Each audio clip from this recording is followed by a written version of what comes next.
जय जगन्नाथ। मु आज आपण पाई नहीं आसी एमती एक वशीकरण टोटका जो टोटका को जदि आपण मो कहवा अनुजाई कर ताले आपण जो झील को भल पाउचंदी से झील को आपण मात्र 7 घंटा भितर निजर करें।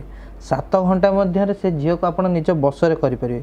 से झील आपण प्रेम रे पूरा दीवानी हो आपण प्रेम रे पागल हो केवल ये उपाय कर 7 घंटा मध्य से झील ता निज आड़ू आपन फोन करिवो ता निज आड़ू सी आपन को भल पाउछ बोली कहबो एवं सी निजे ता आड़ू आपन घर को डाकिवो।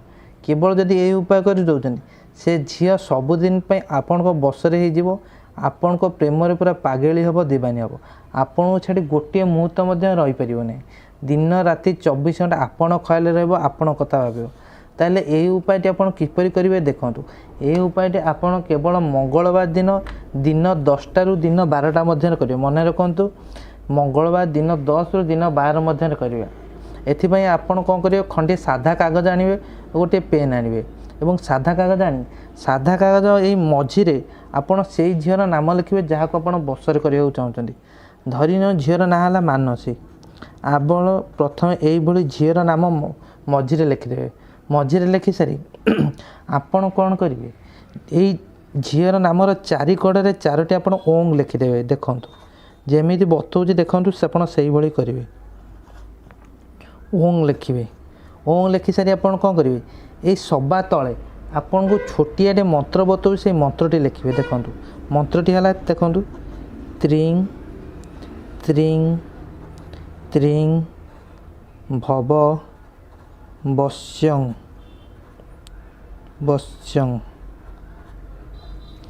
देखंतु आपण एई भली करिवे। प्रथमे आपण जो झील को भल पाउछन से झीर नाम मझिरे लिखिदेवे और 4 कड़े आपण एमती ओंग लिखिदेवे और मझिरे आपण त्रिंग त्रिंग त्रिंग भव वश्यं वश्यं एई लाइनटी आपण लिखिबे। एई मंत्रटी लिखिबे।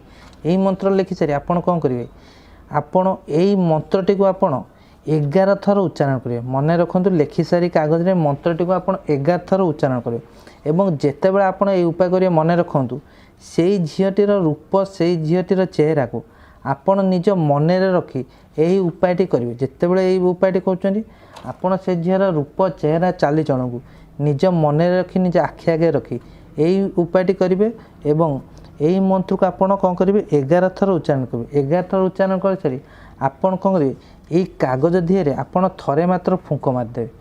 आउ थे कहीदे मंत्रटी त्रिंग त्रिंग त्रिंग भव वश्यं वश्यं यही मंत्र को आप 11 थर उच्चारण करेंगे।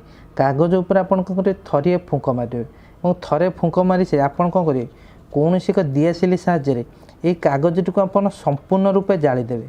एपरी जालिबे जमी कागज पूरा पोड़ी पूरा पाउंश हो संपूर्ण रूपे कागज को जालीदेवे और कागज को जाली जो जहाँ भी पाउंश रे पाउंश को आप कौन करेंगे आपण घर पाखे थिबा नई बा नाल जोटी पानीटा चलुची से नई नाल से पाउंश को नहीं भसई दे आसबे। केवल आपण एतिक उपाय करदेवे। एतिक उपाय कर देखिए अध घंटा भितर देखिए से झील मन आपण प्रभाव पड़ो एवं 7 घंटा मध्य से झील सबुदिन आपण को बसरे और 7 घंटा भितर ता मन में आपण पूरा भल पाइबा सृष्टि हम आपण प्रेम सृष्टि हम सी निजे आपण को ता निज आड़ू फोन कर। मन रखु यही उपाय कर अध घंटा भितर अस स्टार्ट हो 7 घंटा भितर से झील सबुदिन आपण पूरा बसरे हो आपण को प्रेम दीवानी हो आपण को छाड़ी गोटे मुहूर्त से रही पार ना। धन्यवाद।